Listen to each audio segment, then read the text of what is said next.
Hello and welcome to Tangerine Steam Next Fest Summer 22, and we're looking at miscellaneous games. These games are so fucking weird, they don't fit into any category. Um, You'd have to see it. I feel like I've said that before when I was what was the archery game I was talking about before? Oh, I'll remember later. But the first one up is Arto, and we saw Arto in the OTK Games Festival. And I was like, what the fuck do you do in this game? I have no idea what this game's about. And I played the demo, and I can now tell you I have no fucking idea what this game's about or what you do in it. Yeah, so kind of the because there was like lots of like perspective and art shifts that I saw in the trailer, and I was like, oh, that's interesting. And then none of that Yeah. happens in the demo. How does it Um, not? Okay. no, not to my knowledge. The game kept fucking crashing. The demo kept crashing on me, like several times when I played it.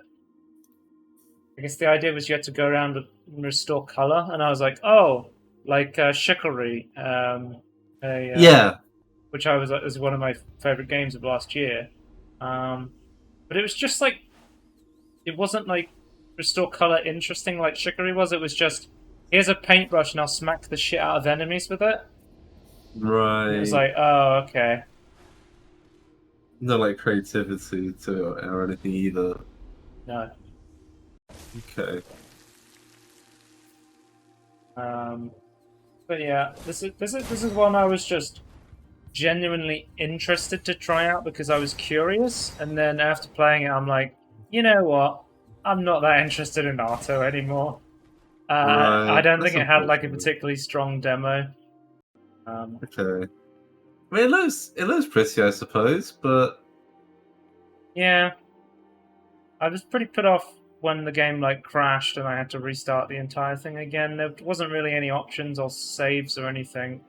right. Um, I would say with this one, what you see is kind of what you get from what I understand. It's sort of just weak combat that doesn't feel particularly good, and then Okay.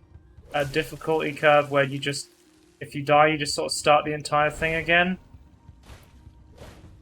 Which I I was like, I okay. have to imagine that's not really how the game works, but yeah, that sounds annoying for a demo. But yeah, there was Or a maybe that is how the game was it there works. was like a boss fight where I was fighting a giant like charging monster.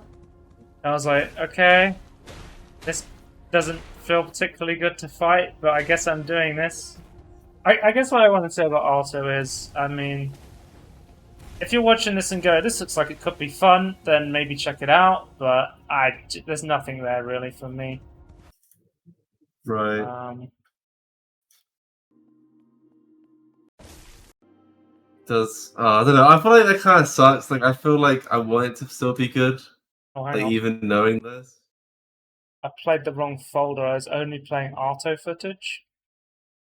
All right. Let me just do a live switch of Windows. Right. Right. There we go. Now we can see the non-auto footage. Okay, Biogun.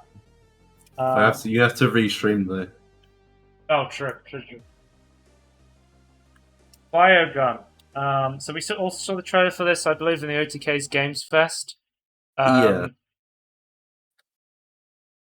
and I was like, okay, I'm looking at the story of this, and I'm like, am I actually being shrunk down and injected inside a fucking dog's womb or something? And it's like, yep, that's exactly what's happening right now. that yeah. So you're a shrunk down pig that gets injected into a dog. It's fallopian tube. Yeah. I believe that's where you've been sent. Um, but this is a Metroidvania sort of game about being shrunk down into a like smaller world with like shooter mechanics. I think this game was all right.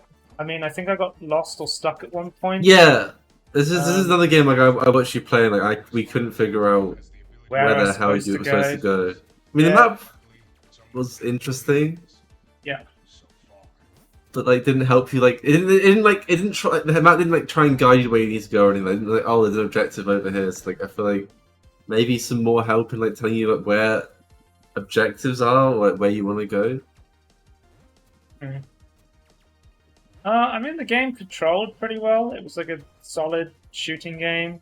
There was some seemed like there was some interesting upgrade stuff where you sort of just collected a bunch of this virus matter, and then you could upgrade your abilities and stuff like that. Like, it seemed like it was going somewhere. I just don't really know where. Yeah, it seems like a crazy.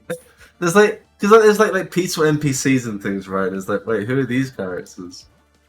Yeah. That's what really weirded me out. I was okay with like being shrunk as a wait. What, you a pig? Why? A pig, yeah. I was like, but then it's like, oh no, now you're like talking to people that are meant to be there, like they're being attacked by the virus. And like, what the hell? But yeah, I think there was some fun to have with this game. But I mean, it's not the best Metroidvania game out there. Is there like Metroid games like on Steam? Like, a lot of the big ones are more like Castlevania, right? They're more like melee focused rather than being shooters. I don't think that. Yeah, I can't think of many other range ones. Though, it's definitely more like Metroid-like than it is Castlevania. Because like, oh yeah, it's just the big ones. a... The big ones you think of are like Ori and the Blind Forest and Will of the Wisp, and then you think of Hollow Knight, which are both very melee focused games. Yeah, I mean, obviously there's Metroid on the Nintendo stuff, which is I mean, Metroid is a pretty solid Metroidvania. I would say. Yeah. It's funny that, isn't it? There's not many ranged ones though. There's like one of very few that I can think of anyway. Maybe I'm just like massively forgetting one. But I thought this game was fine. Like, if you wanted to check this out, if this is like something that appeals to you, check it out. I'm probably gonna give this one a skip. Really? I think this is not that it was bad. Okay. It's just like, Tony, we have 1,000 games on our Steam library. We cannot play them all. Well, I'm here to collect games. We need to say we have some games. You just got to go. Okay, maybe I'll play something else. Yeah, but you can still buy them and not play them. Well, that's your strategy. Yeah. This is kind of interesting to me. Next up, I'll skip further ahead to see if get like a chip upgrade system. I do like the art design on the all of like the enemies inside. That's a big positive for me. Oh yeah, you have a bath to save the game. I forgot about that. Yeah, this game's fine. This game's fine. Then next up we have Midnight Fight Express. So this is sort of like a beat 'em up fighting game. Okay. I was expecting it to be sort of more Hotline Miami than it was. Right. It sort of has that, the like Arkham, Shadow of Mordor, like fight style where it's just like counter, or Assassin's Creed, or you're just like waiting to counter people. Basically, is how it works. Yeah. I think this is another one where I saw the trailer. I was like, "This looks really cool," and then I played it, and I was like, "I don't really like the combat in this game." Right. That's pretty important. This game's about combat, so yeah.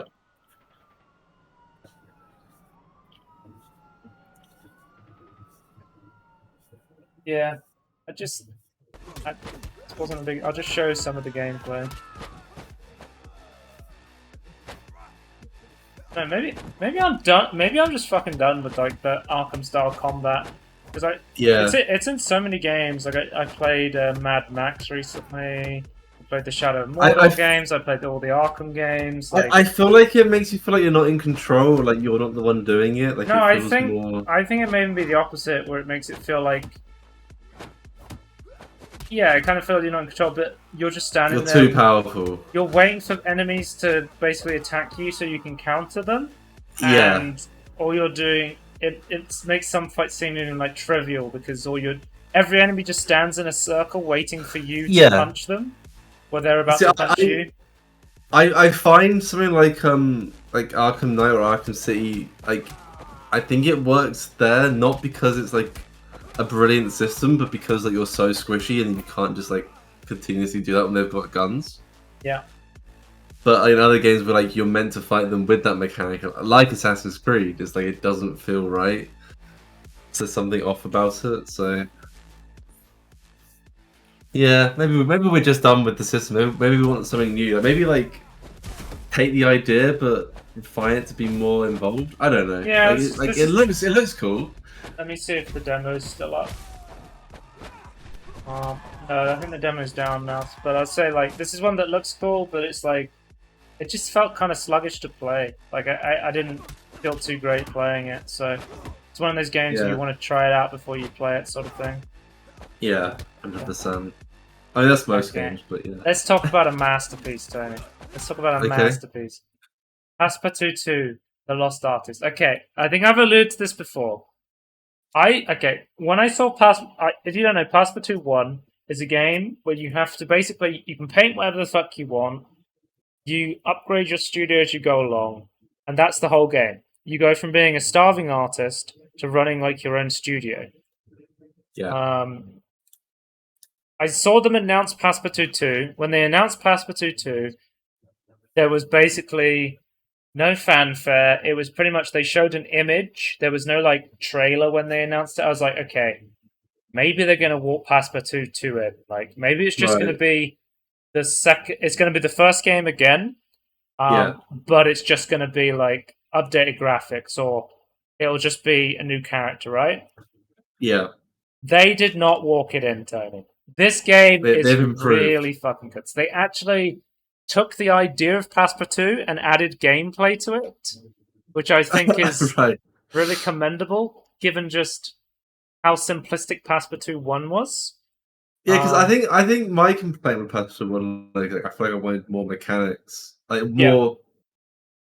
more limitations on your art, and like maybe that the game. It's kind of what I wanted, So but I think you play as the son of the first artist or something like that. right, Um, sure, but or maybe you're like an old artist who's trying to get his career back. It's connected to the first game in some way. But the really cool thing about this is it's more of an adventure game than the first one. Um,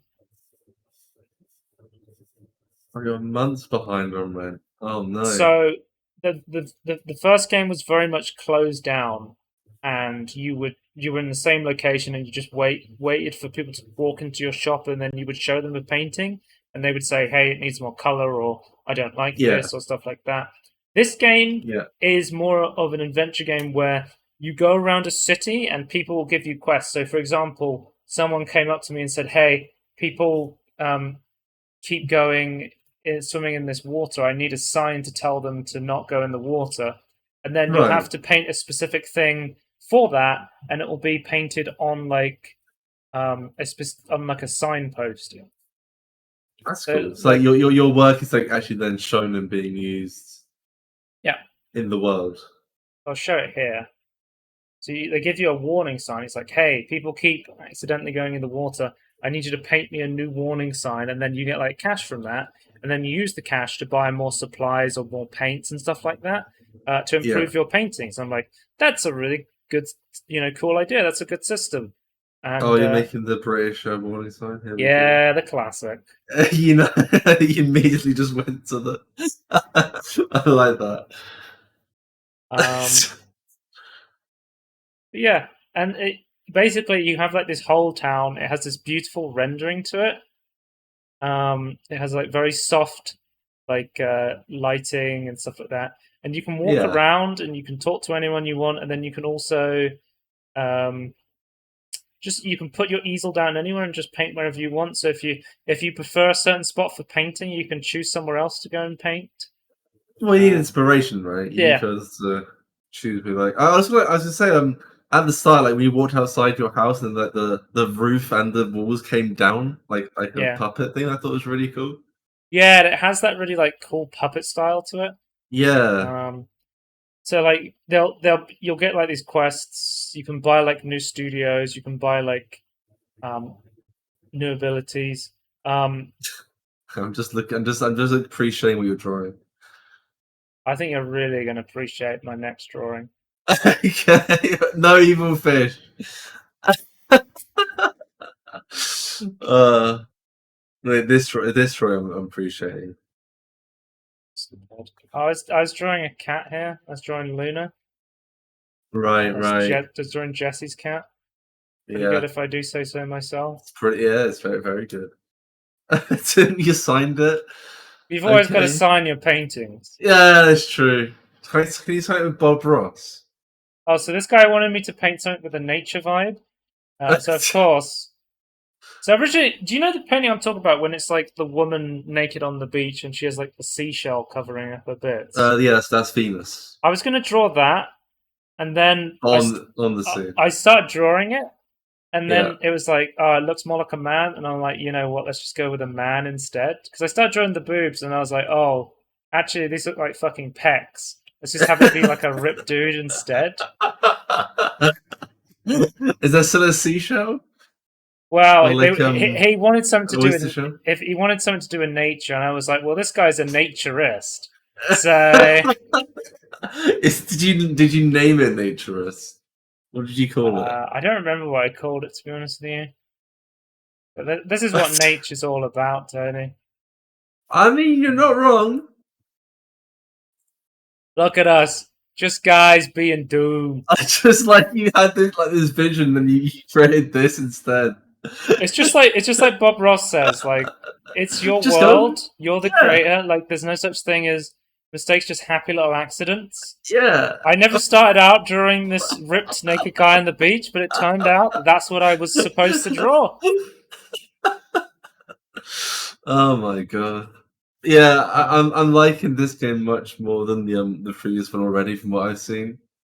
I think Um, there were certain areas of the map that were blocked off by this woman with like these cardboard cutouts, and she was like, "You're not supposed to go here yet. This is not part of the demo." So it's like right. it had like in-game way to stop you from like going to certain areas of the town, which I guess where more of the full game content is going to In be. a I realize that that's just like lock off like the bits that aren't in the demo, but in a way, I kind of like it in the full game. It's like, no, you're not a good enough painter to go here yet. Oh, this guy started out as a clownfish, and I was like, actually, it looks like a guy like swimming. Let's just have that instead. Wait, what? It looks like he's flying. Oh, George Um, wanted me to draw a birthday card. And I was like, shit, I'm not even drawing it on the card. Oh, George got me to do it on his business card. George is a fan favorite from the first game. George always gives you yeah, great prices on or any stuff that you want to sell. Like, I'm not the best artist, but I do like drawing sometimes, especially when I have more direction. And I think that's what Passpartout yeah, 1 was missing was the direction that Passpartout 2 gives you to say, hey, you should do it, this. Here's a yeah. direction to go, but you can still have your own creativity, which is something a It, game like Chicory did really well, where it's like, hey, you need to paint things, but you can paint them in any style you want. yeah. I feel like it's a kind of like the game like Minecraft for example. Like I like it when there's like building games where you have to have there's a purpose to what you're building. Like you have like you can build it however you want, but you need to make it like work and have this function. So yeah, I think that having a reason to do something like adds a lot to a game. Yeah, agree to agree. This was a birthday card for I think George's niece or something. It was I signed it from probably a favourite person, one of the lead singers of Blue, Duncan James. I think we all love Duncan James, really. So, but yeah, check out if you've never. I reckon people have never heard of Passpartout. If you haven't, You thought, oh right, okay, if you don't know Passpartout, check out Passpartout and definitely check out Passpartout 2 because it seems like they've literally improved everything about the game. right. So yeah, this I'm really excited for Passpartout 2. Definitely something I want to try out. So that was Tangerine Miscellaneous Games, and we'll see you next time. Goodbye. Bye.